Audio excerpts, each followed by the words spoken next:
Muy buenas tardes a todos y todas. Bienvenidos a este panel segundo que tiene por título Dimensión geopolítica y geoestratégica de la transición, desorden mundial, caos sistémico y guerra. Forma parte el panel del foro número 15, Escenario Geopolítico Mundial y América Latina, organizado por Tricontinental, Batalla de Ideas, Claxo, Plataforma para el Diálogo Social y 4 increíbles grupos de trabajo que hemos estado trabajando hombro con hombro para poder discutir el día de hoy. Pues bueno, yo soy Mariana Aparicio, de la Facultad de Ciencias Políticas y Sociales de la UNAM, y el día de hoy me toca moderar esta mesa increíble. ¿Se dieron cuenta? Estoy con puros adjetivos calificativos. No es que estemos estudiando a alguien que tenga palabras maravillosas, ¿cierto? Bueno, es un gusto poder presentar a querido Atilio Borón, exsecretario ejecutivo de la Claxo, Argentina. ¿Te está corriendo la luz? Sí. ¿Nos podrían ayudar los técnicos en tal vez? Listo, ya está. Bueno, Atilio, querido, cada uno de ustedes tiene la vida. Unos 8, 10 minutos. Después cuando le falten 2 minutos, voy a poner un cartel terrible. No, entre 8 y 10. Y sí, entre 8 y 10 minutos, y después les pongo un cartelito, quedan 2 minutos y después les digo que ya no está. Y a todos los que nos están viendo por las redes sociales, también muy bienvenidos. Entonces, Atilio, adelante. Bueno, buenos días a todas y todos, gracias. Voy a tratar de concentrarme y no pensar que estoy frente a un pelotón de fusilamiento que me están enfocando justo acá, entre los ojos. Bueno, yo quería básicamente, primero, felicitar al grupo de trabajo. La verdad que han venido haciendo una labor excepcional y han mejorado significativamente la calidad del debate, no solo en América Latina, lo que dije creo que en el marco de la Asamblea del Claxo, sino inclusive en el nivel internacional. Esto me parece importante marcarlo, no es que somos jugadores de segunda, no, estamos jugando a las grandes ligas y ellos están respondiendo a muchas de las cosas que estos grupos de Claxo están haciendo. Pero eso es lo primero. Así, bueno. Lo segundo, yo por ejemplo no estoy demasiado de acuerdo con que se hable de una transición. ¿Y por qué? Porque creo que la transición ya terminó. Digo, estamos ya en un mundo multipolar. Por lo menos en ese sentido, ¿verdad? Ojo, hay que hilar más fino. En 8 minutos no es tan fácil hilar más fino, pero voy a hacer lo posible. Digo, hoy hay una nueva realidad sociopolítica, económica y tecnológica que es definitivamente multipolar y que no admite una vuelta atrás, por más que Trump diga lo que diga, pero ni siquiera va a tener la menor posibilidad de resolver eso. Claro, es un sistema que adquiere más características hobbesianas que el anterior, porque este sistema todavía no tiene un conjunto de reglas y de instituciones como las que se elaboraron a la salida de la Segunda Guerra Mundial, que son las que todavía están, pero que no se cumplen. Digo, en la medida en que hay un genocidio en curso y las Naciones Unidas no hace nada, ni siquiera mandar cascos blancos para parar al ejército israelí, habla de que evidentemente el viejo orden ya no funciona. La idea de decir volvemos a lo de antes, etcétera, es absolutamente imposible. Ya Brzezinski, que era un tipo muy maligno pero muy inteligente, había dicho él de que estas ilusiones del nuevo siglo americano, decía, eran chiquilinadas, dijo, ¿no? Eran kiddings, chiquilinadas. Esto no es así, el mundo ya cambió y va a cambiar cada vez más. Y cambió, digamos, por muchas razones. No solamente porque Estados Unidos entró en un proceso de declinación muy fuerte. Estados Unidos es una potencia que ha venido perdiendo poderío en varias ramas, no solamente en lo económico, en lo político, en lo militar. Digo, cuando te retirás de Afganistán después de 20 años sin poder ganar una guerra contra uno de los países más pobres del mundo, revela de que tu poderío militar, tu gasto militar es muy importante, es enorme, pero no te sirve para ganar guerras. Yo estuve los otros días haciendo un pequeño survey, títulos de revistas y de journals americanos sobre temas militares, etcétera. Un título que aparece permanentemente es ¿por qué con este presupuesto militar no podemos ganar guerras? Así, pero hay por lo menos 10 o 15 artículos que vi, incluso títulos de libros. Bueno, Estados Unidos no puede impedir, digamos, la enorme gravitación de China y la gravitación de Rusia. Ojo con esto. Acá se habló mucho de China, mis respetos a China, 5.700 años de vida civilizada, como decía recién Mónica, todo eso está muy bien, diálogo de civilizaciones, pero está la India. Ojo, India es una potencia tecnológica de primer orden, que nosotros en América Latina la tenemos, la miramos, digamos, por encima del hombro. Y está Rusia. Está Rusia que ha resistido el proyecto de Wolfowitz, Paul Wolfowitz, ustedes recordarán, en 1991, que dijo, Rusia, no importa que haya abandonado el comunismo, por su tamaño, por su riqueza, por sus recursos tecnológicos, va a ser siempre un obstáculo a los intereses de Estados Unidos en Eurasia. Por lo tanto, lo que hay que hacer con Rusia es fragmentarla en 15, 20 naciones. Sabemos todos que Rusia es un gran conglomerado de pequeñas nacionalidades. Bueno, la estrategia de Estados Unidos fue tratar de potenciar eso, hacer con Rusia lo que hicieron con Yugoslavia. No le salió, ni le va a salir, ¿verdad? Y entonces, por eso te digo, tenemos un sistema en ese sentido con actores muy poderosos, con además un Estados Unidos en un proceso de declinación de la calidad de liderazgo que es fenomenal. Digo, un tipo como Trump hace 20 años no hubiera ganado ni siquiera la primaria para ser consejero en Plains. Digo Plains porque es la ciudad de Jimmy Carter, ¿no? Después si quieren cuento algo de Plains. Pero no hubiera llegado. Esto lo dicen todos. Se rompió el consenso bipartidista. No hay consenso más bipartidista en Estados Unidos. Las instituciones no funcionan.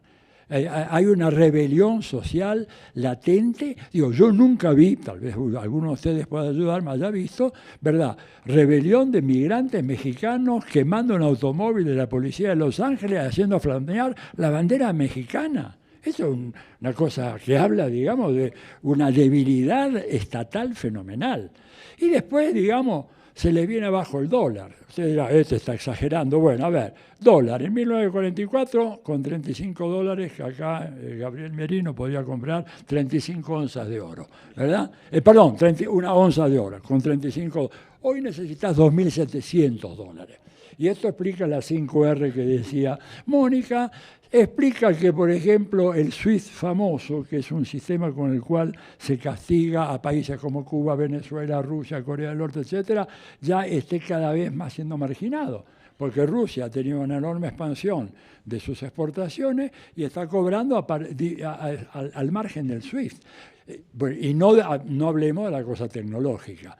Alguien que es insospechado de tener una visión crítica del imperialismo como Thomas Friedman, el editorialista, ¿no es cierto?, del New York Times, estuvo hace poco en China y dije, fui a Tomorrowland, ¿no? Fui a ver la ciudad del futuro y créanme, no es Estados Unidos. Y está impresionado. Está impresionado, dice, el potencial tecnológico de China es algo inusitado para nosotros. Dice, ellos tienen 1.400 millones de personas, pero además lo que tienen 39 programas especiales en universidades dedicados al tema de ver cómo se avanza con el asunto de las tierras raras para el avance tecnológico, y en Estados Unidos apenas hay un programa. 1 a 39. Y por eso es que China le sacó una ventaja fenomenal en todos estos terrenos. Tremendo. Yo, digamos, estuve en China hace relativamente poco y, bueno, quedé maravillado realmente. Es cierto que lo que decía Thomas Friedman es otro mundo. Te tomás un tren y haces un recorrido de 1.200 kilómetros y llegás, digamos, en 3 horas y media. Y además, en las 3 horas y media estás con la computadora, la laptop, internet de altísima velocidad en todo el trayecto. No sentís un ruido, no sentís un traqueteo. Es como si estuvieras sentado en la sala de espera de un dentista, ¿no es cierto? Así todo preparado para que te relaje. Y bueno, ese es el tren. ¿Cuántos kilómetros de alta velocidad tienen? 35.000. ¿Y cuánto tiene, digamos, Estados Unidos? 1280 del corredor de New England de Boston a Washington. Digo, esta es la diferencia. Y digamos, y además otra cosa, por eso me queda poco, ¿no? Ya veo la mirada de... A ver, Estados Unidos tiene para América Latina, ¿no es cierto?, y para el mundo, fundamentalmente, su política exterior se resume en 3 palabras: keep China out. O sea, mantengan a China afuera. Bueno, no la pueden mantener afuera. Porque, a ver, por ahí estuve haciendo unos números. China es primer socio comercial de Chile, de Brasil, de Ecuador, de Perú, segundo socio comercial de México y de Argentina. Pero lo más importante, China es o inversionista, o gran socio comercial, o tiene vínculos con 149 países a lo largo de todo el planeta, cosa que jamás logró Estados Unidos. Y además, China es un socio menos molesto que Estados Unidos, porque Estados Unidos puede venir y comprarnos la soja argentina o el litio boliviano, pero además te va a pedir que quieres que modifique la relación,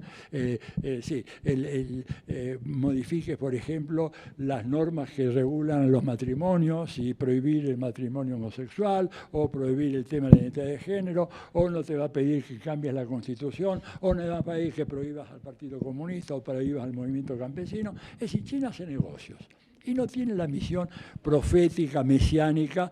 Por eso cuando Fernando creo que planteaba en uno de sus primeros, muy interesante la primera exposición, es decir, China jamás va a ser un imperio, ni jamás va a ser imperialista. Por favor, que nadie nos diga acá que vamos a sustituir el imperialismo americano por el imperialismo chino, porque China no tiene ni las armas, ni la vocación, ni la lengua, porque para tener un imperio tenés que tener la lengua. La única lengua que hay hoy, única a nivel mundial, es la lengua inglesa. Y ese fue el gran logro de Inglaterra y Estados Unidos. Pero con eso solo no te basta. No sostenés un imperio con la lengua, pero sin la lengua no tenés imperio. Y China no tiene eso. Además, los chinos son muy inteligentes. Vuelvo a la larga civilización, saben que un proyecto imperial destruye su propio país y entonces no se van a meter en eso. Claro, son grandes negociadores, porque ellos inventaron el comercio mundial, ¿no? Cuando los europeos estaban probando lo que se podía comprar mordiendo una moneda a lo bestia, a ver si era de oro o de plata, los chinos ya habían inventado el papel moneda en 1300. Entonces, son negociadores duros, pero si negociamos bien, y sobre todo si hacemos una negociación colectiva, podemos realmente tener enormes ventajas en este nuevo escenario que, vuelvo a repetir, ya está, la transición terminó, falta hacerle algunos detallecitos, pero no hay vuelta atrás. Chao.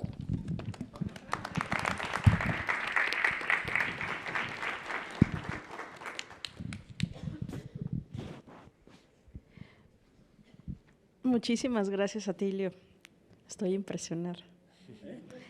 ¿Cómo vamos evolucionando? Bien lo dijiste, ¿eh? Oh, wow. Muchísimas gracias. Bueno, seguimos la discusión y damos la palabra a Carlos Eduardo de Rosa Martins, del programa Posgraduados en Economía Política Internacional de la Universidad Federal de Río de Janeiro. Por favor, Carlos. É um gosto imenso estar aqui, nesta mesa de lujo, estar com Atilio, que começou com Emílio uma nova fase em Claxos. Os grupos de trabalho foram impulsados por ele e o resultado está aí. Então, é uma felicidade muito grande estar a seu lado.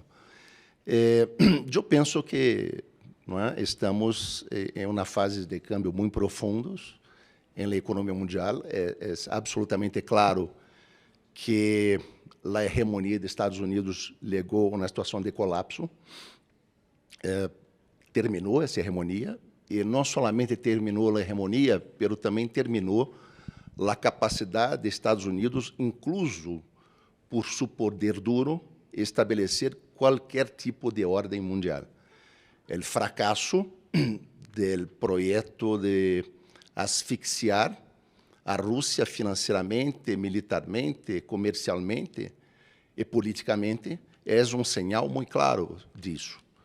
Eu estava mirando, por exemplo, o balanço de pagos de Rússia para ver como a Rússia susteve o rublo e pensava que seria por um saldo comercial que compensou a saída de capitais da balança de pagos por a saída de empresas ocidentais, etc. E me quedei muito surpreso, porque Rússia teve, em 2002, seu maior saldo na conta financeira, porque o que saiu se mais que compensou com repatriações de capitais. Então, o efeito da pressão sobre a Rússia foi impulsionar um capitalismo de Estado em Rússia que permitiu a Putin redefinir a relação com a oligarquia russa, com a burguesia russa, que repatriou seus capitais com medo, por um lado, de las ameaças dos Estados Unidos de capturar seus recursos, e, por outro lado, por la necessidade de adesão à nova orientação de Putin. Então, é um declínio profundo dos Estados Unidos, um declínio que tem que ver com uma revolução científico-técnica em curso, que Estados Unidos não tem condição de dominar. Estados Unidos optou por la financiarização e optou por la deslocalização produtiva, sobretudo para enfrentar a pressão de sua classe trabalhadora em los anos 60. Estados Unidos não pudo incorporar todos os efeitos da proposta da grande sociedade, que começou a ampliar os gastos sociais. Então, Estados Unidos optou por la financiarização, justamente porque a revolução científico-técnica ela cria uma nova dinâmica para a produtividade, onde o eje da produtividade é o incremento do valor da força de trabalho. Por isso, estamos em uma revolução produtiva que é profundamente anticapitalista, em sua essência, e não é, por outra razão, que o poder mundial está se deslocando geopoliticamente para onde? Para os estados anfíbios, que são estes estados com forte dimensão demográfica, com uma enorme capacidade de recursos estratégicos e também com uma vocação marítima, pero com uma razão de litoral por território baixa. Esses estados são estados que criam uma pressão social sobre o poder político enorme e não permitem, justamente, criar um poder estrutural tão favorável ao capital como foi o poder basado em las ilhas ultramarinas, em el poder ultramarino, que constituiu o eje da civilização capitalista, através de penínsulas, através de ilhas costeiras ou ilhas peninsulares, como é o caso dos Estados Unidos. Então, está havendo um grande câmbio geopolítico mundial e isto abre imensas oportunidades para a América Latina. E é necessário que as forças progressistas da América Latina tenham isso muito em consideração. Que a hegemonia dos Estados Unidos é uma força em declive, Estados Unidos aún tem hegemonia regional em algumas partes do mundo, e na América Latina tem aún, está muito penetrada em las forças progressistas da região, e é absolutamente inaceitável que as forças progressistas pratiquem na América Latina ideologias de austeridade. A dominação que aún se apresenta sobre a América Latina solamente se explica por a adesão das forças de centro-esquerda a um projeto de poder que tem seu epicentro no imperialismo norte-americano. Este projeto não pode se manter solamente apoiado na burguesia estadunidense, no Estado estadunidense e na burguesia associada interna. Há que ter o apoio de uma tecnoburocracia de origem operária que hace uma política que não é a política de interesse das grandes maiorias. É o que se passa em Brasil, por exemplo, que está criando uma retroalimentação do fascismo. É o que passou no governo de Alberto Hernández, onde o pago de interesse se tornou um eje muito fundamental da política pública. Em Brasil, se paga agora, por exemplo, 10% do PIB de interesse para os rentistas em Brasil. Então, creio que isso é muito importante se perceber as grandes tendências geopolíticas mundiais, para que a América Latina possa participar com toda a plenitude neste novo embrião de uma ordem mundial multipolar. Eu creio que há tendências multipolares, mas aún não uma ordem multipolar. Esta está em processo e os BRICS são uma expressão disso. Os BRICS são, em verdade, uma evolução que vai muito além, inclusive, do consenso de Bandung, porque o consenso de Bandung se basava fundamentalmente em quê? Em la descolonização, em la soberania, em la autodeterminação, que os BRICS estão proponendo. Os BRICS propõem tudo isso, pero mais que isso, propõem cambiar a ordem mundial, criar uma outra estrutura mundial. É isso que se está proponendo. Portanto, é muito fundamental que as forças progressistas de América Latina se involucrem neste processo com toda a intensidade. É inaceitável, por exemplo, que Venezuela não esteja como membro pleno de BRICS e que tenha sofrido um veto de um país latino-americano. Isso é absolutamente inaceitável. Então, são as ideias, neste curto tempo que tenho, que gostaria de pôr na mesa para a discussão e o debate. Muitas graças.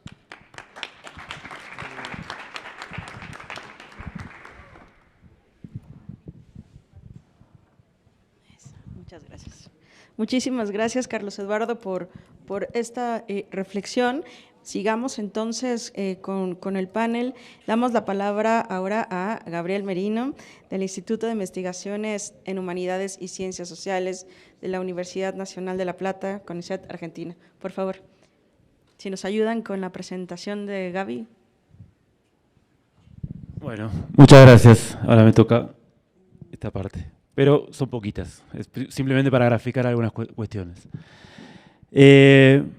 Bueno, yo voy a hablar algunas cuestiones, como hay poco tiempo, voy a presentar 4 hipótesis, tesis, afirmaciones, ideas para discutir estos temas. No sé qué pasa con la presentación. La primera idea, tesis o hipótesis, que tiene varios elementos, es que uno, estamos en el fin del ciclo de hegemonía estadounidense, que empieza en 1945, creo que ya hay una crisis terminal a partir del 2008 y sobre todo creo que a partir de 2020 la pandemia le aceleró un conjunto de tendencias, podemos decir que ese ciclo terminó y entramos en la etapa de caos sistémico, desorden global. Creo que es algo más profundo porque hay un fin del ciclo de la primacía occidental que se inaugura en el siglo XIX. Y hay un elemento central de esa primacía occidental que se inaugura en el siglo XIX, que es lo que el propio Huntington reconoce, que dice: Occidente no conquistó el mundo por la superioridad de las ideas, religión, técnica, sino por la superioridad en la violencia organizada. El problema es que ahora, justamente, eso que dice Huntington, ¿sí? Porque cuando ve la subordinación de China, de India, no había una superioridad por ejemplo, en materia económica en ese sentido. Pero sí había una superioridad en combinar imperialismo con colonialismo, ¿no? y militarismo. Ahora, eso se está agotando, ¿no? Las derrotas sucesivas, que es una dimensión geopolítica y geoestratégica fundamental, se está agotando. Y esa China, que era el 30% de la economía mundial en 1820, 30%, está regresando. Entonces, eso creo que estamos hacia un mundo que su característica es post-occidental y además presenta otro modelo de desarrollo más allá del capitalismo liberal occidental. Y ahí creo yo que hay una contradicción central acá, que es entre el viejo norte global acaudillado por Estados Unidos o el polo de poder anglo-estadounidense y los polos emergentes. Esa es, creo que, la contradicción clave, que se da en una dinámica multipolar. Es decir, por ejemplo, India participa de iniciativas de contención a China como el Quads, pero por otro lado es parte clave de los BRICS. O sea, es una dinámica multipolar, no es bipolar, es distinta. Creo yo, como dice Atilio, digo, es cierto, ya estamos en un mundo relativamente multipolar. El propio Trump lo reconoce. La diferencia es que no creo que eso sea un orden mundial, es en el estado de desorden, porque es en estado de caos sistémico y transición. Es decir, por eso hablamos del desorden mundial como concepto. Entonces, eso creo que es la primera cuestión fundamental, y que estas transiciones, como se da en la Guerra de 30 años, 1618, ¿no? 1648, como en las guerras napoleónicas, la batalla de Borodino, donde Napoleón termina de perder la mitad de su ejército y es una victoria pírrica ahí en las puertas de Moscú, ¿no?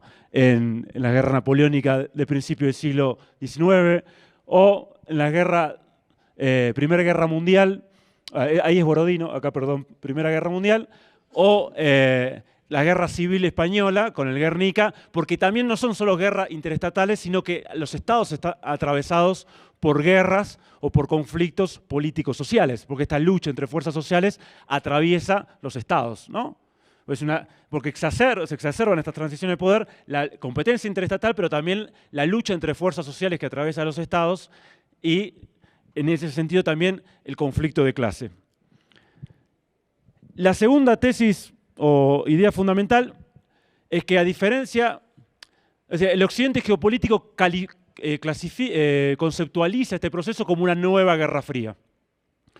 Y yo creo que eso es quedar subordinados a un concepto occidental, que es además parte de un dispositivo estratégico para alinear actores. Dice, están los malos, las dictaduras, las autocracias, etc. Estamos los buenos, las democracias. Hay dos lados, tenés que venir de este lado. ¿Sí? Y es lo mismo que la Guerra Fría que aconteció en 1945. Frente a eso, y un poco también se desarrolla en el libro, yo digo, estamos en una guerra mundial híbrida y fragmentada. Es decir, que se aceleró a partir sobre todo de 2020. Es muy diferente a la Guerra Fría. Primero porque la Guerra Fría era en pleno apogeo del ciclo de hegemonía estadounidense. Hoy es una guerra o un conflicto estructural de un fin de ciclo de hegemonía, de una transición de poder mundial. Dos, el sistema internacional está profundamente interconectado, hay un sistema transnacional de producción, por lo tanto la dinámica del conflicto es completamente distinta. No hay bloques separados. China comercia 600.000 millones de dólares con Estados Unidos mientras hace la guerra. O sea, mientras está en guerra híbrida, en guerra tecnológica, en guerra comercial. Entonces, es otra la dinámica. Incluso el lugar de China y de los emergentes en la economía mundial es completamente distinto en términos materiales, estructurales. China es 1/3 de la industria del mundo y desde 2019 es el país que más solicitud de patentes tecnológicas tiene. O sea, 1/3, el PBI industrial de Estados Unidos es igual al PBI industrial de China, perdón, es igual al PBI industrial de Estados Unidos, Alemania y Japón juntos, los 3 viejos núcleos industriales del capitalismo global. Sí, cambió el mundo. Es totalmente lo que estamos asistiendo. Y cambia la forma de la guerra. Yo creo que esa guerra tiene focos y frentes. Acá no era este. Se traspapeló, era este en realidad. Tiene focos y frentes, esta guerra mundial híbrida. Los principales focos guardan relación a donde se agudizan las estrategias de contención a los emergentes por parte del occidente geopolítico encabezado por Estados Unidos e Inglaterra. Y por lo tanto hay 3 focos ahí centrales. Ucrania, Gaza y ese conflicto Palestina-Israel, y Taiwán en relación al Asia-Pacífico. En realidad hay 3 regiones centrales en disputa en el tablero euroasiático, donde se desarrolla esta guerra mundial híbrida. Ucrania, Oriente Medio, que yo prefiero llamar el centro de Afroeurasia, porque Oriente Medio es parte de esas categorías occidentales que nosotros repetimos. En realidad es el centro logístico de Afroeurasia, esa región. Lo fue históricamente y lo está volviendo a ser. No solo es una gran región de hidrocarburos. Y el otro es Taiwán como núcleo de toda una discusión en Asia-Pacífico, donde se está rompiendo las cadenas de contención que Estados Unidos había diagramado post-Segunda Guerra Mundial contra China. La primera cadena se está deshaciendo a pedazos. Y una batalla central en ese sentido es Taiwán. La propia Liz Truss, la ex ministra premier británica, habla de que no hay múltiples guerras, es una misma guerra. Ucrania, Gaza, Taiwán es la misma guerra. Podemos decir que en la región, otro foco central es Venezuela, obviamente, Cuba-Venezuela. de este desarrollo global. Pero la región es parte de esta guerra mundial híbrida que arranca en 2014. Fijémonos que ahí arrancan un conjunto de golpes duros, golpes blandos, distintas dinámicas de guerra híbrida. Y después hay distintos frentes, que obviamente no quiero profundizar, pero sí tenerlo en cuenta. La guerra híbrida tiene como elemento central la guerra comercial, se inicia en 2018. La guerra tecnológica también se inicia en 2018. La guerra económica tras de sanciones, como guerra mundial, se inicia en 2014 porque es la guerra económica contra Rusia. Teníamos otras contra Cuba, teníamos otras contra Irán. Pero una cosa es Cuba e Irán y otra cosa es hacer una guerra a quien exporta el 20% del gas del mundo, el 10% del petróleo, el 15% de los fertilizantes, el 19% del trigo y tiene el segundo complejo industrial militar y es el segundo exportador de armas, principalmente a China y a India. Entonces, eso está la dinámica. La cuarta, así voy rápido, tesis. 3 tengo yo que me quedan, pero bueno. Por la duda me conté, tengo hoy 9. Como estamos acá sabemos la dinámica. Es quién gana y quién pierde, quién está ganando y quién está perdiendo. Pero hay un conjunto de hechos que marcan que claramente esta guerra mundial híbrida, que entre otras cuestiones tiene como elemento fundamental y a partir del cual emerge contener a los emergentes, no solo no contiene a los emergentes, sino que estos emergentes aceleran su proceso de ascenso. Es decir, dice algo muy bueno el canciller de India, Jaishankar, dice, Estados Unidos peleó durante 20 años en Medio Oriente y perdió.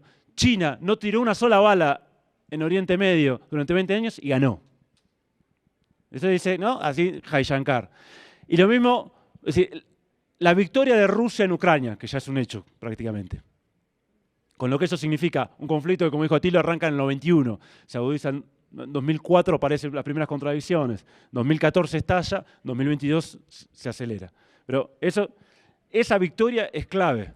Lo mismo que la incorporación a los BRICS de 3 países de esa región central de Afroeurasia, ¿no? Irán, Emiratos Árabes Unidos, Egipto, a la que se suma también ahí un pie adentro, un pie afuera, Arabia Saudita, la incorporación de Etiopía, sede de la Unión Africana, y la incorporación de Indonesia. Pensemos que para la geopolítica estadounidense, el Medio Oriente y el Asia-Pacífico, el sudeste asiático, son 2 Shatterbelt, es decir, son 2 cinturones de quiebra y disputa. Si para ellos perder eso, es perder en gran medida la disputa por Eurasia, que para ellos es la disputa por el poder global. Es decir, están ganando los emergentes, y otra cuestión central de ese proceso es la guerra tecnológica. Piense que la guerra tecnológica que se inicia en 2018 tiene como centro Huawei, que mostraba eso. Ya Huawei, esta empresa china, que es una suerte cooperativa, porque el 99% de las acciones la tienen los trabajadores y solo el 1% la tiene el dueño, era la mayor empresa de solicitud de patentes. Hoy Huawei no solo no fue destruida, hoy Huawei está liderando algo que se decía en el panel anterior, creo que lo decía Ariela, la producción de semiconductores de 5 nanómetros y hasta 3 nanómetros puede ser, en pleno bloqueo tecnológico de esa tecnología fundamental. Entonces, en esta guerra mundial híbrida se está acelerando, por ejemplo, el desarrollo tecnológico de China frente a un escenario de guerra tecnológica. Por último, estamos en esa tensión entre América Latina, entre patio trasero y polo emergente. Yo creo que esa es la contradicción central. Si nosotros creemos que la contradicción es elegir entre Estados Unidos y China, ya perdimos. Perdimos en el vestuario, como se dice en el fútbol, ¿no? O sea, porque ya planteamos mal cuál es lo que tenemos que resolver. Lo que tenemos que resolver es si somos patio trasero, polo en declive. Coincido con Fernando, ahí está el continentalismo, Sudamérica. Recuperarla en el sur sería estratégico y fortalecer la CELAC como clave. Creo que ahí tenemos un trilema. Podemos ser patio trasero. Hay otro escenario que es que tratar de que la relación entre China y América del Sur no la medie las corporaciones occidentales, con lo cual tener política, es decir, relación propia, pero sin estrategia propia, por lo tanto quedas en una suerte de neodependencia. sea, como periferia, pero con capacidad de desarrollar, aunque sea de forma periférica, las fuerzas productivas. Si no, vamos a quedar como patio trasero, como estamos desde 2014, estancados. La región, al igual que Japón y Europa, está estancada, y eso es parte de estar atado al ciclo de declive de Estados Unidos, o como polo emergente. Y lo último que digo, esa tercera posibilidad como polo emergente, una cosa que tenemos que contribuir es la estrategia y la mirada. Lo dijimos, por ejemplo, la conceptualización. Si nosotros repetimos que estamos en una nueva guerra fría, estamos repitiendo el concepto con lo cual nos conduce el occidente geopolítico. Si nosotros decimos que hay una ola de derecha a nivel mundial, también estamos haciendo lo mismo, porque eso se reduce al occidente geopolítico. Estamos hablando de Estados Unidos, de Francia, con Le Pen, o de algunas experiencias tipo Meloni. Sí, estamos hablando del 10% de la población del mundo y algunas expresiones periféricas que tenemos en América Latina. El mundo está en otro lado. Entonces ahí tenemos que hacer un ejercicio de poner en crisis conceptos y desarrollar nuestras propias capacidades, también en el plano intelectual, para entender esta transición. Gracias.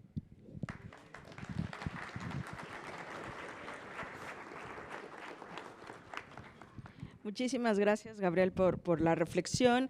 Invitamos a todos los que están presencialmente y a aquellos también que nos escuchan en línea a ir preparando sus preguntas.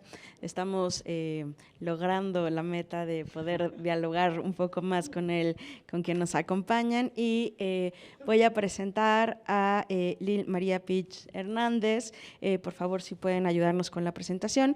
Ella es del Instituto Superior de Relaciones Internacionales, Cuba. Lil, un gusto poder tenerte presencialmente. Bienvenida acá.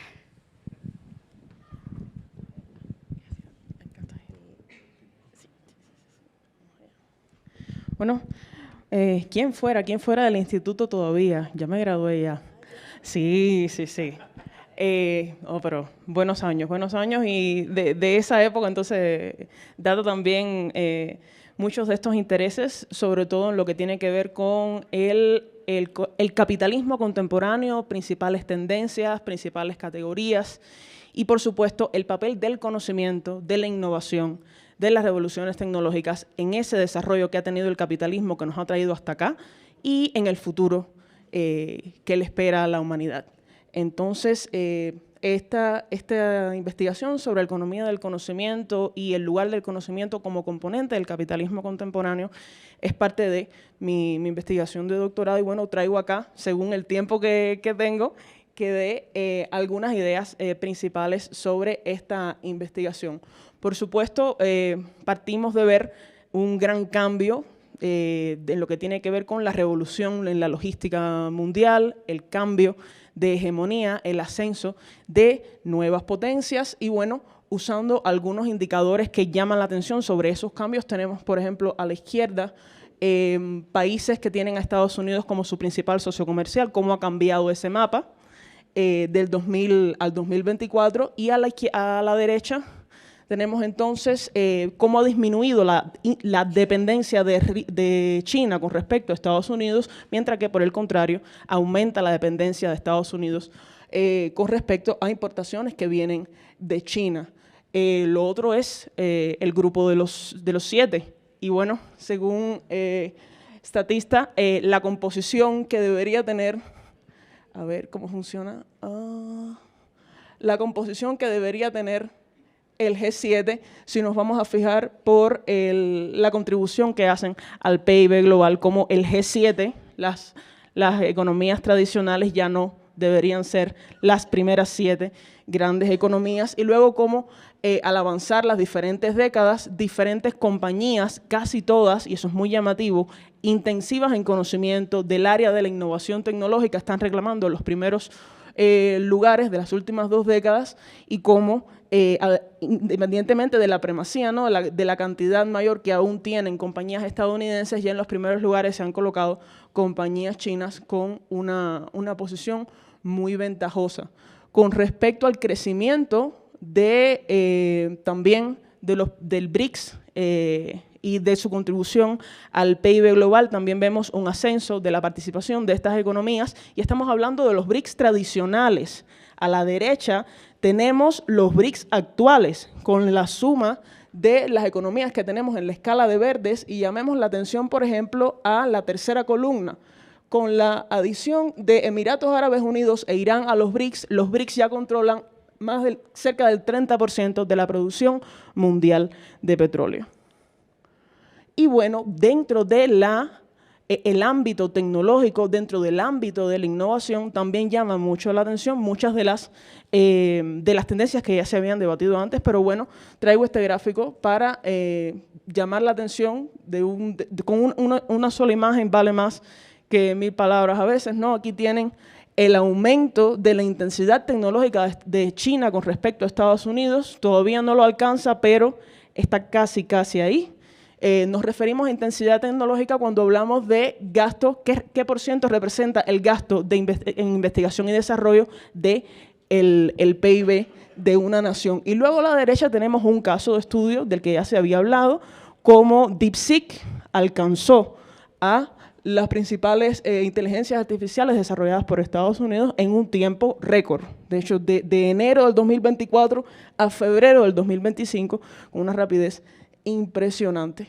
Y bueno, dentro de las principales compañías que tenemos, más allá del país que son, vamos a hablar ahora del sector del conocimiento y la tecnología, más allá del país del que vienen, este gráfico número 1 nos muestra la enorme concentración de riqueza que existe ahora mismo. Miren los capitales que están manejando estas compañías. En la última columna tenemos el PIB aproximado de las compañías, de los países que tienen el mismo PIB, que generan el mismo PIB mundial que algunas de estas compañías, y vamos a notar que los primeros lugares en qué sectores están: tecnología y software, semiconductores, e-commerce y cloud, internet, publicidad, cloud, redes sociales, semiconductores, vehículos eléctricos. O sea, el sector de las tecnologías está dominando ahora cómo se concentra la riqueza, dónde se invierte y quiénes son los que van acumulando el poder negociador, porque cualquiera de estas compañías tiene el poder, el capital, los recursos, la influencia para condicionar y supeditar los intereses de prácticamente cualquier país del mundo en la actualidad.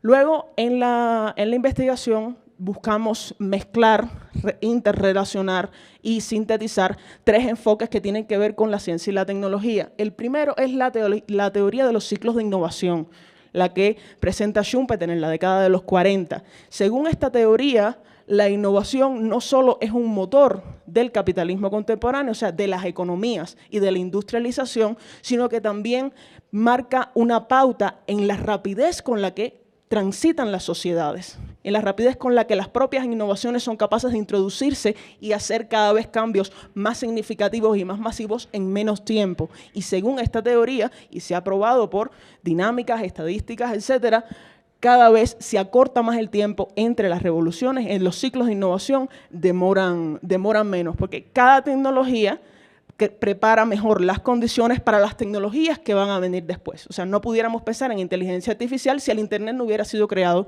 décadas antes. O sea, cada revolución de cada ciclo de innovación crea las condiciones, prepara las economías, destruye lo que tiene que ser destruido, estimula lo que tiene que ser estimulado para que lleguen las nuevas innovaciones. Otro paradigma interesante es el de las revoluciones tecnológicas, que no son necesariamente lo mismo que los ciclos de innovación ni las olas de innovación. Este paradigma es nos fijamos en los trabajos de Carlota Pérez a partir de la década de los 80 y hace un trabajo más integral de cuáles son las repercusiones tecnológicas en el desarrollo de una economía y sus implicaciones sociales incluso. No es solo innovación por innovación.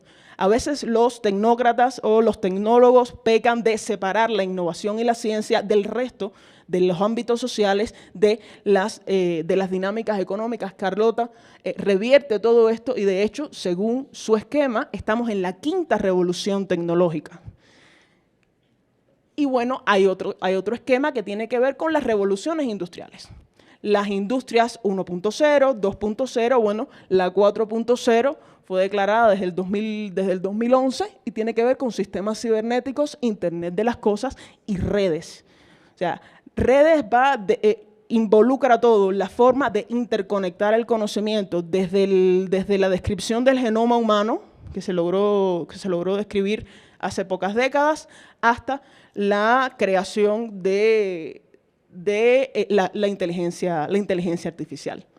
Y luego, bueno, como parte de la investigación, estudiamos entonces los puntos de contacto según estos tres paradigmas para tratar de, a través de estos estudios, analizar algunas de las características que tiene el capitalismo contemporáneo, sobre todo teniendo en cuenta el conocimiento como la principal commodity, conocimiento como relación social, como mercancía, pero también como factor productivo. De hecho, al capitalismo contemporáneo dice que está en la etapa tecnológica, y algunos autores también hablan de la etapa financiero-tecnológica, que no es excluyente. Pero si analizamos el valor que se le ha dado al conocimiento desde que podemos contarnos la historia de la humanidad, vemos que comienza a ser el conocimiento tecnológico y científico un factor clave a partir de la primera revolución industrial, al punto que en la actualidad el conocimiento es altamente valorado como un tipo de capital, es un asset, es un activo intangible, y de hecho hay leyes y un mercado dedicado a la cotización, a la valoración, a la capitalización del conocimiento y todo lo que deriva de él. Bueno, algunos ejemplos de cómo se trata de medir el conocimiento y la competitividad de las economías según su capacidad de innovación. Y luego, bueno, algunas características del sistema mundo contemporáneo que ya nuestros colegas los han abordado, que son, bueno, las que fomentan el tipo de dinámica que estamos viendo y que fomentan, de hecho, la mercantilización del conocimiento. Como parte de la investigación también analizamos un poco los rasgos clásicos del imperialismo descrito a partir de Lenin y cómo esas mutaciones se manifiestan en la actualidad. Por ejemplo, el tema de la financiarización. Recién iniciaba el capital financiero, recién nacía el capital financiero cuando Lenin hacía su estudio de capitalismo. En la actualidad hablamos de financiarización de la economía. Hablamos de que las finanzas son entre 5 y 10 veces más generadoras de riquezas que la economía real. Y, por ejemplo, tiempo final. Acabamos entonces con esta reflexión, bueno, grandes disparidades.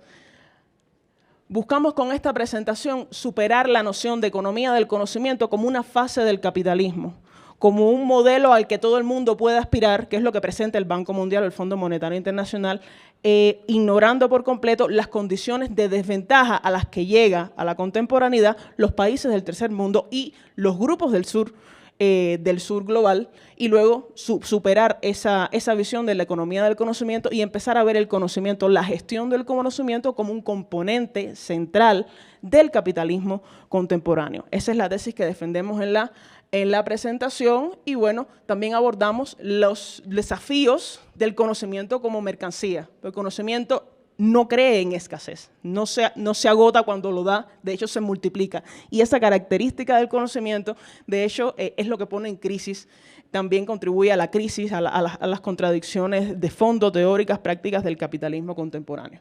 Muchas gracias.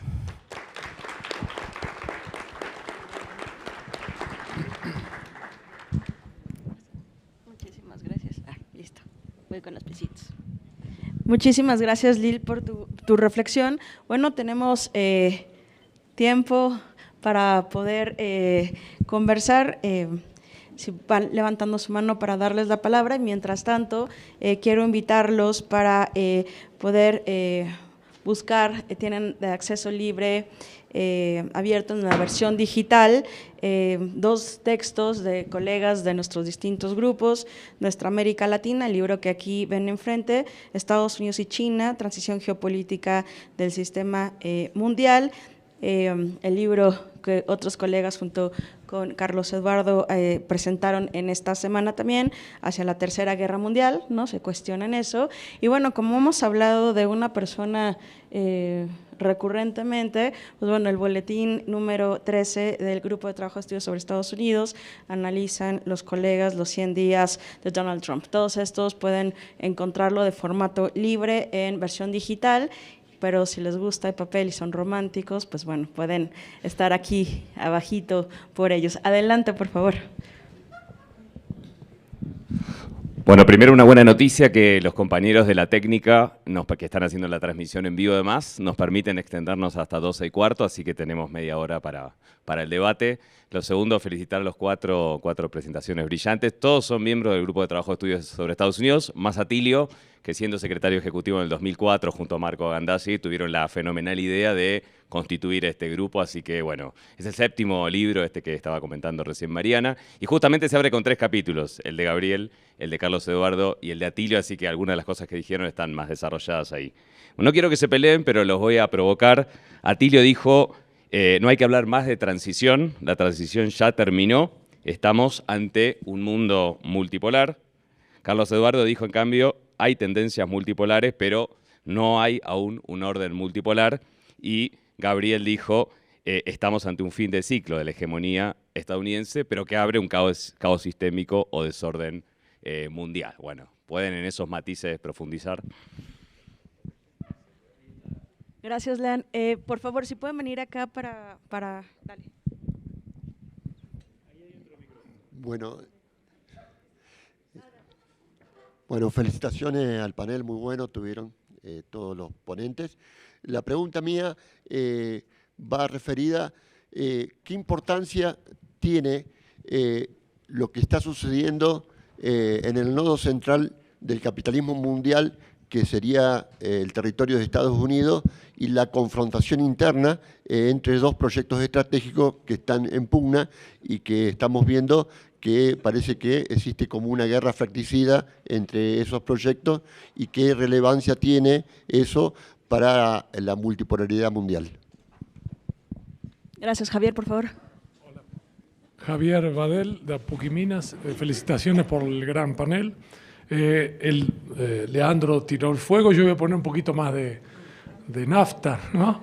En el sentido de que, bueno, teniendo en consideración que el mundo es multipolar, o vamos al mundo multipolar, y teniendo también en consideración que el siglo XIX era un mundo multipolar, imperialista, basado en la colonización e imperialismo, estamos frente a algo parecido ahora, a una lucha entre imperialismos, o no, o hay elementos cualitativamente diferentes. Entonces, gracias. ¿Alguna otra pregunta para hacer, por favor? Adelante. El escenario, Luz Marina Monsalve, doctora en Ciencias Humanas y Sociales de la Universidad Nacional, con un área de investigación sobre conflictos sociopolíticos asociados a la oferta natural. Entonces la pregunta está dirigida en el tema de lo que hoy el discurso ambiental plantea como servicios ecosistémicos, la llegada de los mercados internacionales al sur global para todo lo que tiene que ver con las llamadas mercancías ambientales o economías verdes, etcétera. Muchas gracias. Muchas gracias. ¿Alguna otra? Por favor, compañeros, si puede acercarse por acá. Con eso cerramos, ¿les parece bien? Cada uno tenga 5 minutos. Maravilloso. Buen día, además de agradecer al panel por cómo hace estallar la cabeza en pensamientos. Bueno, mi nombre es Ariel Canaval, soy de la UNTREF de Buenos Aires y del Instituto Geopolítico Alexander Petion, también de Buenos Aires. Y la pregunta es, en algún momento plantearon de que es una guerra con 3 escenarios hoy, en términos reales, que no son distintas guerras, la de Gaza, la de Ucrania y la de Taiwán, como posibles escenarios de conflicto bélico. Una de esas guerras estaría ya resuelta, pareciera, por lo menos. Las otras 2, bueno, ¿cómo podrían resolverse? Y si hay focos iniciados de esta guerra, pareciera global, que todavía no están emergiendo, que no están en la agenda mundial, pero por ahí ya están empezando o ocurriendo. Bueno, esa sería un poquito la pregunta. Muchísimas gracias. Por favor, Atilio, en el mismo orden de presentación. Hola. Bueno, me avisa a los... bueno, gracias por las preguntas. A ver, Leandro, yo creo que la diferencia que hay son matices, ¿verdad? Pero a ver, un dato que a mí me parece muy importante para sostener esto de que este proceso de transición ha concluido y que se ha constituido este sistema multipolar es el siguiente. En el año 2000, China tenía un volumen de intercambio comercial con América Latina y el Caribe de 12.000 millones de dólares. Estos son los datos de la CEPAL en un estudio sobre esto. En el año 2023, el volumen de intercambio entre China y América Latina y el Caribe es de 480.000 millones de dólares. O sea, no es igual que el volumen entre Estados Unidos y China, pero se le acerca mucho. Es 600.000, ¿no es cierto? Entonces, esta es una realidad económica, y cuando uno dice económica, también dice política, completamente diferente a la anterior. ¿Ya? Por eso digo yo de que es un tránsito que ya está concluido, pero que tiene razón Carlos Eduardo cuando dice que todavía hay algunas tareas, como por ejemplo la creación de un orden institucional, esas famosas reglas, orden mundial basado en reglas. En este momento estamos en un desorden jovesiano. Es el imperio el más fuerte, claro, el imperio el más fuerte. Dijimos, a ver, lo que está pasando en Gaza es simplemente eso. Se está masacrando una población ante la total indiferencia del mundo o, si no hay indiferencia, la complicidad de Occidente y sus aliados, ¿verdad? En Ucrania tenemos también una situación muy complicada. Habla de que realmente no tenemos un orden. Y eso abona la tesis de Carlos Eduardo, de que todavía, digamos, esta transición está incompleta. Ahora, como yo soy mucho más viejo que él y tengo menos tiempo, quiero verla terminada ya. Entonces, yo digo, bueno, se acabó, las reglas se van a imponer, ¿no es cierto?, en un poco tiempo más. Porque además hay acontecimientos, Leandro, que por ejemplo, yo vengo estudiando este tema hace bastante tiempo, ¿verdad? Si a mí alguien me hubiera dicho, a ver, hace apenas, 6, 7 años, van a construir un megapuerto infernal de China en Perú, en Chancay, ¿verdad? Yo hubiera dicho no, porque Estados Unidos hubiera vetado esa iniciativa de raíz, hubiera condenado, hubiera derrocado al gobierno peruano, hubiera impuesto una sanción. Y lo construyeron, ¿verdad? Es decir, Estados Unidos ve que de repente el canal de Panamá en poco tiempo más puede entrar en una obsolescencia, ¿verdad? Por todas las conexiones bioceánicas que están planeando. Desde el puerto de Santos hasta Iquique, en el istmo de Tehuantepec, en México, ya hay un canal seco que lleva mercancías, ¿verdad?, a ambos lados del istmo de Tehuantepec. Bueno, eso antes Estados Unidos no lo hubiera permitido, ¿no es cierto? Me parece que ese dato es para mí fundamental para hablar de que este orden ya existe y que, además, un poco lo digo, porque como varios de ustedes lo han marcado acá, creo que los dos lo marcaron, esto abre una serie de alternativas, de posibilidades para los países de América Latina que antes no teníamos y que ahora sí tenemos. ¿verdad? Porque ahora podemos elegir, no solamente Estados Unidos quien nos compra, puede comprarnos China, compra la India, compra Indonesia, que acá se marcó. Indonesia es uno de los países de mayor población, es el más grande país musulmán del mundo, ¿no es cierto? Y tiene una gravitación impresionante. Los éxitos diplomáticos de China son cuestiones realmente increíbles. Por ejemplo, yo tampoco hubiera creído que hubiera podido llegarse a un acuerdo entre Arabia Saudita e Irán, o sea, entre los chiitas y los chiitas, porque se estuvieron matando desde el siglo VIII hasta ahora. Y China lo hizo. Es decir, y China habla despacito, no hace amenazas, pero tiene evidentemente una tradición de Estado, ¿no es cierto?, tan fuerte que les permite tener esos logros. Y yo creo que en un tiempo más va a surgir esas reglas que en este momento han caducado por completo. Esa es mi intención. Ahora, estamos frente a una lucha entre imperialismo, me parece que alguien preguntó. Yo creo que no va a haber eso. Puede haber, sí, muchos conflictos, lo estamos viendo, ¿verdad? Y muchos conflictos más que se van a inventar, pero acá hay una cuestión que es la dificultad enorme que tiene Estados Unidos hoy en día, inclusive de lanzarse una aventura militar, porque les ha ido muy mal en todas. Y además les ha destruido el orden político. Y ha creado un foco de corrupción fenomenal en la política norteamericana. A ver, uno solo puede explicar la enorme expansión del gasto militar, el presupuesto que mandó Trump ahora para el próximo año, un presupuesto ya supera los $2 billones. Era una cifra inimaginable. Ahora, ¿para qué eso? Bueno, si uno quiere hacer política en Estados Unidos, tiene que pedirle dinero al complejo militar industrial. Son ellos los que...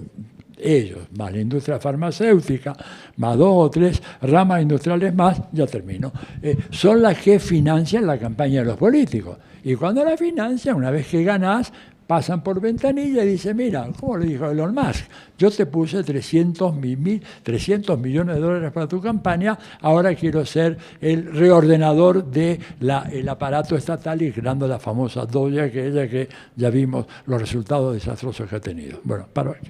Gracias. Aquí, perdón.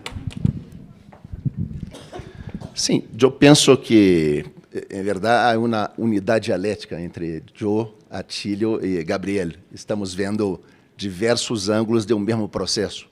É claro que há certo ordem multipolar que está emergindo, porque estamos justamente em período de caos sistêmico, e períodos de caos sistêmicos são períodos de constituição de poderes que se confrontam. Então, não há dúvida que estamos frente a um poder multipolar que está em los BRICS, que está na Rota de la Seda, que está na Organização para a Cooperação de Xangai, que está nesta demanda por ampliação de países em BRICS, que é extraordinariamente grande, pero alguns problemas não foram resoltos. Por exemplo, o problema do padrão monetário mundial. O dólar está em declive, pero aún tem força. 55% das reservas mundiais aún estão em dólar. No início do século eram 71%, pero Atílio de dado, eu vou reforçar, sobre o ouro, o papel do ouro. O ouro deflacionado subiu 600% este siglo. Então, é uma busca em uma mercancia universal, em la ausência aún de uma solução institucional. Então, são cenários de câmbios fantásticos e tudo indica que estamos em um processo, se falamos de um período de caos sistêmico e tomarmos, por exemplo, o passado do sistema mundial capitalista como referência, teremos aí de 2015 a 2045 uns 30 anos para que este tema se resolva. E neste mundo, certamente se vão confrontar projetos distintos. Um projeto é este projeto popular multilateral, com forte vinculação a um capitalismo de Estado, com forte vinculação ao socialismo.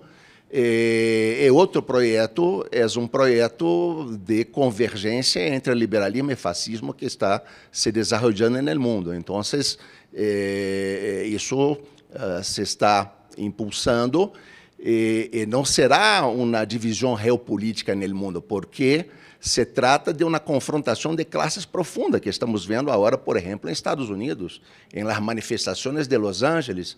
Este projeto imperialista que cada vez mais se tornando fascista é um projeto que está sofrendo uma oposição interna em Estados Unidos profunda e que foi derrotado em um período histórico anterior, o período do Vietnã. Estados Unidos foi derrotado politicamente em Vietnã. Foram 3 milhões de vietnamitas mortos contra 57 mil norte-americanos. E o que derrotou o aparato imperialista foi a pressão popular. Então, estamos em um processo de construção de um sul global em encontro também de um norte global, criando uma força internacionalista com forte dimensão planetária. E a América Latina tem que se involucrar nisso. Gabriel aqui mencionou 3 ejes de confrontação no mundo: a Ucrânia, o mar meridional de China, o Oriente Médio, e poderíamos agregar mais. Por exemplo, poderíamos agregar o Sahel, donde en Mali, por ejemplo, tropas rusas enfrentaram tropas ucranianas que estavam lutando contra um novo poder que estava emergindo em Mali e se colocando contra o imperialismo francês. Agora, em Colômbia, estamos vendo que este Miguel Uribe foi atingido por uma arma estadunidense disparada por um adolescente que é hijo de um padre que está lutando em Ucrânia por la OTAN. Então, tudo isso é sinal de que os conflitos no mundo estão muito articulados. E, de hecho, o que temos são guerras locales que estão mundializadas, articuladas por poderes globais em disputa. Creio que há pouca dúvida em relação a isso. E penso também, não é, que em relação à questão da transição energética, não há dúvida que os BRICS estão muito melhor posicionados. China e Indonésia juntos têm 90% da produção das novas tecnologias limpas. A América Latina tem uma biodiversidade fantástica que pode usar para uma transição energética. Pero aqui necessitamos de quê? De poder popular. Isso que necessitamos para impulsar as inversões voltadas para as necessidades da população. Necessitamos de um Estado que atenda às grandes necessidades populares. Se nós outros mirarmos, por exemplo, a história do Estado em la economia mundial capitalista, vamos ver que a intervenção do Estado é crescente. Em la primeira década do século XX, a intervenção do Estado em termos de gasto público era 5 ou 10% do PIB em los países centrais. Depois da Segunda Guerra, foi para 30%. O neoliberalismo foi para 40% a 50%. Agora, no século XXI, nós estamos em uma transição que vai levar isso para 60%. Agora, se isso vai para saúde, educação, cultura, transição energética, ou se vai para a guerra ou para a financiarização, é a disputa que vai resolver esse tema. Bueno, yo creo que, insistía, con respecto a la pregunta de Leandro, creo que ya estamos en un mundo relativamente multipolar. Digo, lo de relativo es importante como concepto, por la dinámica, pero es un desorden mundial, es decir, porque no hay un orden político. De hecho, hay dos órdenes que se solapan.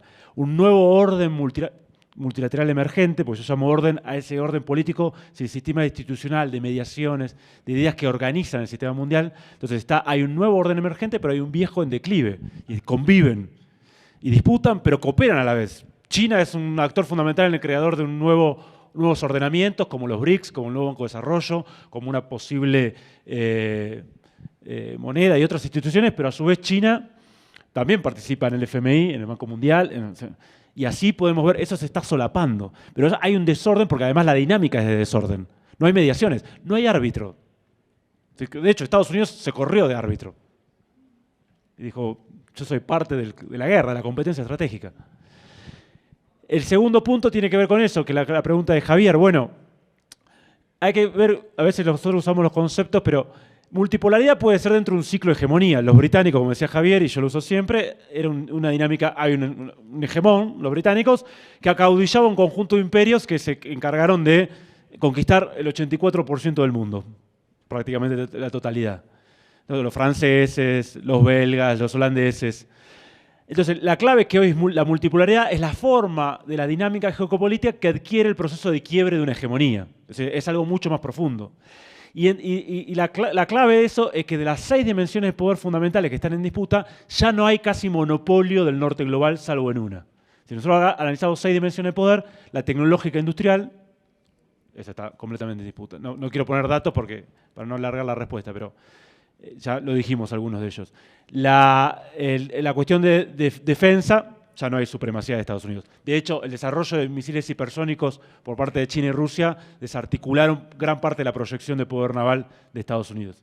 Y así podemos seguir. Es decir, cuando vos no ganas la guerra, por más que invierta mucho en presupuesto, porque aparte todo ese presupuesto militar está hiperinflado. Rusia produce 4 veces más rondas de artillerías que toda la OTAN junta, a 3 veces menos precio cada ronda. Entonces, vos podés tener 1.000 millones de presupuesto, pero como tiene Estados Unidos, pero quizás China con 250 tiene más capacidad productiva. Porque la financiarización está dentro del complejo industrial militar también. Eso me da otra cuestión. Ahí hay una oportunidad clave que tiene que ver con lo que decía tanto Carlos Eduardo como Atilio. Esto es un momento de gran oportunidad histórica para América Latina. Las etapas de caos sistémico son de revoluciones y contrarrevoluciones. De hecho, los protagonistas actuales hicieron la revolución en el caos sistémico anterior, entre el 14 y el 45. Rusia, revolución rusa. China, revolución china y guerra civil. India, independencia de la India. Bueno, y los nacionalismos populares en América Latina, que fueron parte de ese proceso. O la revolución mexicana en adelante. Es parte de ese proceso. Ahora bien, creo que la diferencia de este caos sistémico es que no es una competencia interimperialista entre los imperialismos que nosotros conocíamos. Los emergentes tienen otra dinámica. De hecho, es clave eso. ¿Cuál es la centralidad del imperialismo? Que la acumulación de capital y de la expansión de esa acumulación de capital en otros territorios se da en articulación con la expansión de poder político-militar, que es bases, intervenciones, guerras. El ascenso de China es completamente lo contrario a eso, y de otros emergentes. Entonces, eso es una gran oportunidad para América Latina, si América Latina tiene estrategia. La otra cuestión es que en ese sentido se abre una posibilidad de un mundo multicéntrico, que sería una superación, incluso de la dinámica centro-periferia. Como utopía, como horizonte utópico, es decir, un mundo multicéntrico, y en ese sentido América Latina jugando como polo emergente. La fractura de Estados Unidos, que preguntaba Carlos, es central porque es parte del declive. Nosotros cuando analizamos distintos momentos geopolíticos decimos, bueno, 1999-2001 empiezan los síntomas de la crisis terminal de hegemonía. 2008, ahí tenemos la dinámica de esa crisis. 2013-14, la guerra fría según Occidente, la guerra mundial híbrida según lo que nosotros conceptualizamos. 2016-2017 es la fractura del viejo polo de poder dominante, el polo de poder anglo-estadounidense, Brexit y Trump. Globalismo, americanismo, nacionalismo. 3 proyectos estratégicos en disputa en el viejo núcleo de poder principal que se están matando. Eso lo debilita estructuralmente. Piensen que una de las estrategias fundamentales, y Mariana eso estudia bastante, para consolidar la primacía de Estados Unidos en el Pacífico era el TPP, el Trans-Pacific Partnership, el Tratado Transpacífico. Obama dijo, esto es para poner las reglas de juego del capitalismo del siglo XXI. El secretario de Defensa de Obama dijo, esto es como poner otro portaaviones en el Pacífico. Llegó Trump y dijo, afuera el TPP. O sea, dio por la baja el TPP. ¿Por qué? Porque el complejo siderometalúrgico norteamericano y la industria norteamericana no quiere competir en libre comercio con Japón. Vos sos un protectorado, vos te tenés que subordinar. No competís conmigo, ni a los alemanes tampoco. Ustedes son protectorados. Es otra concepción del poder. Y por último, el compañero que preguntó sobre Ucrania como foco.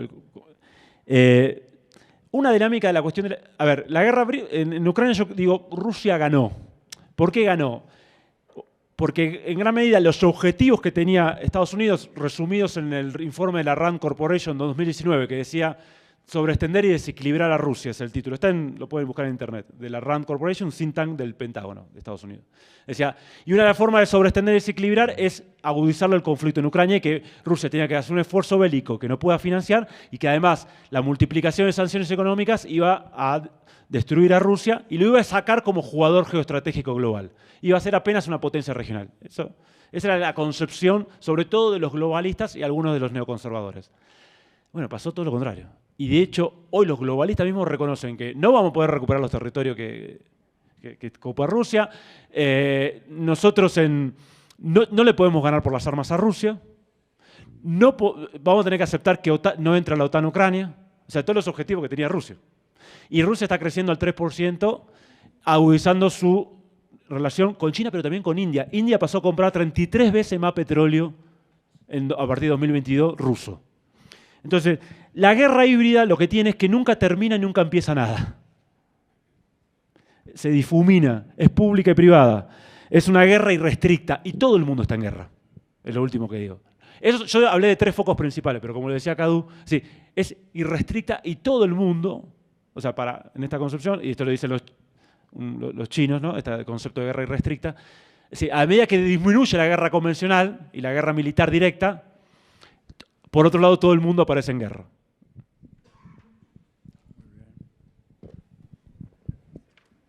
Yo casi al final quería dirigirme también especialmente a una de las preguntas de la profesora, y es que no hay nada más político que el medio ambiente.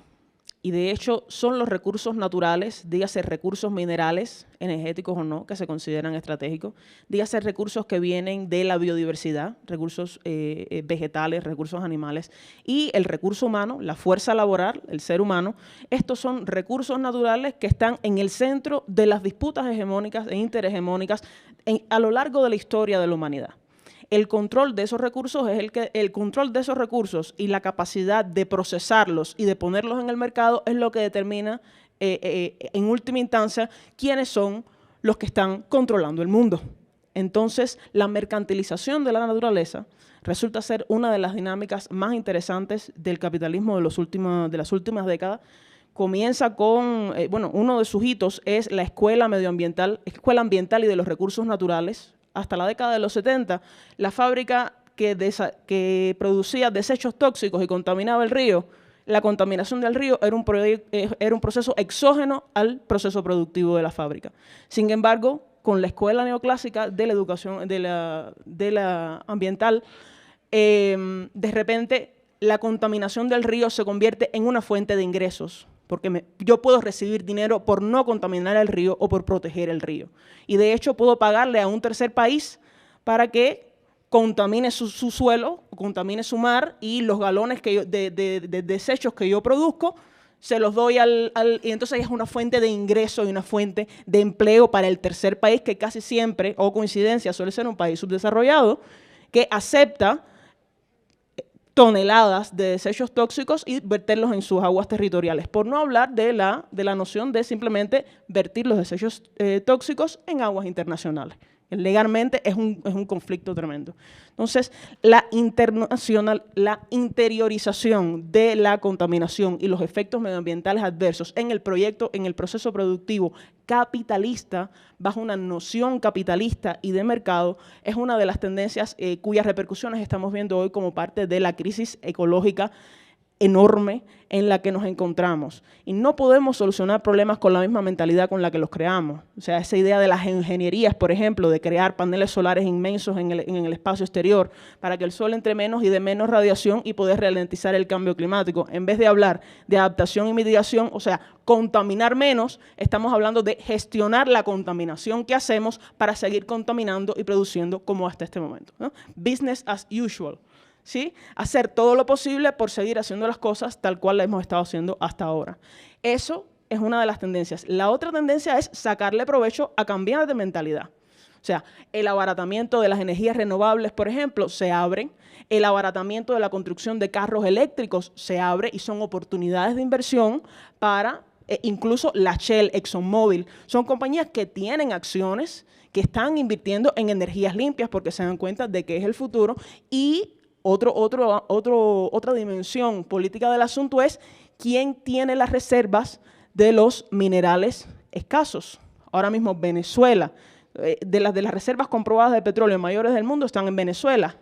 Es el enemigo al que hay que atacar. Hablando, ¿no?, de la politización de la naturaleza. Y otra de las dinámicas muy interesantes es el greenwashing, que automáticamente multiplica el precio de los productos de una manera tremenda, sin ninguna prueba real de que efectivamente lo que tú estás consumiendo no es resultado de ninguna práctica que no es amigable con la naturaleza. O sea, el cartelito ese, esto es green, esto está hecho en casa, esto es orgánico, multiplica los precios exponencialmente y lo hace sentir a uno bien. Y es parte del discurso que tienen ahora las potencias. Por ejemplo, en Europa eso es muy, muy común. O sea, ellos contaminaron todo lo que quisieron durante la época industrial, que es de hecho la que marca el inicio de las grandes emisiones de dióxido de carbono a la atmósfera, contaminado todo lo que quisieron durante el siglo XIX, XVIII, XIX, XX, y de repente ahora dicen no hay derecho para contaminar. Y es cuando entran los países subdesarrollados y las economías emergentes, incluida China, que tiene niveles récord de cambio de matriz energética, por cierto, pero Dice, yo voy a cambiar porque me conviene y porque es una cuestión de sentido común. Yo no, con la cantidad de personas que yo tengo, si contaminara como contamina Estados Unidos, ya no tuviéramos planeta.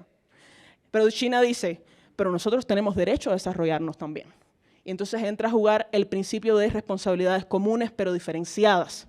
Todos tenemos responsabilidad con salvar el planeta en el que estamos viviendo. Sin embargo, hay una responsabilidad histórica de los que contribuyeron directamente a que estemos en la situación en la que estamos ahora.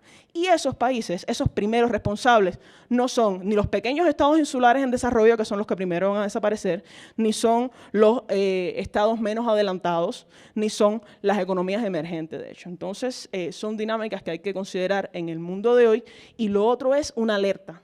Si se puede mercantilizar la naturaleza, el derecho a respirar, los bosques a existir, se puede mercantilizar todo y están en disputa actualmente no solo en el ámbito físico, sino también el ciberespacio y el espacio exterior se están convirtiendo en ámbitos de disputa de estos polos de poder, y quién llega primero y quién los aprovecha mejor va a definir, esa respuesta va a definir entonces quiénes van a ser los dueños del mundo en un futuro cercano. Muchas gracias. Muchísimas gracias, pues agradecemos este increíble panel, agradecemos a Lil, Carlos Eduardo, Atilio, Gabriel, y antes de despedirnos los invitamos a que regresen en este mismo espacio a las 3 de la tarde, nos quedan… No, 13:30. 1:20, perdón, 1:20. Tendremos 2 paneles. Comenzaremos con América Latina en la transición del poder mundial, militarización, doctrina Monroe e imperialismo. Los esperamos prontito. Perdón, una aclaración. Nos quedan 3 paneles a la tarde. El próximo panel, que es BRICS más y el nuevo multilateralismo, poderes emergentes y ascenso del sur global, empieza a 1:30. Es un panel que cuenta con compañeros de la India, de China, de Brasil, México, Cuba y la Argentina, y es el único de los 5 del día que va a tener traducción simultánea. Les pedimos que por favor estén 1:15, máximo 1:20, para tomar los aparatos para la traducción simultánea, porque 1:30 tenemos que empezar para los 3 paneles que nos quedan a la tarde, así que les pedimos por favor que estén 1:15, 1:20. Muchas gracias.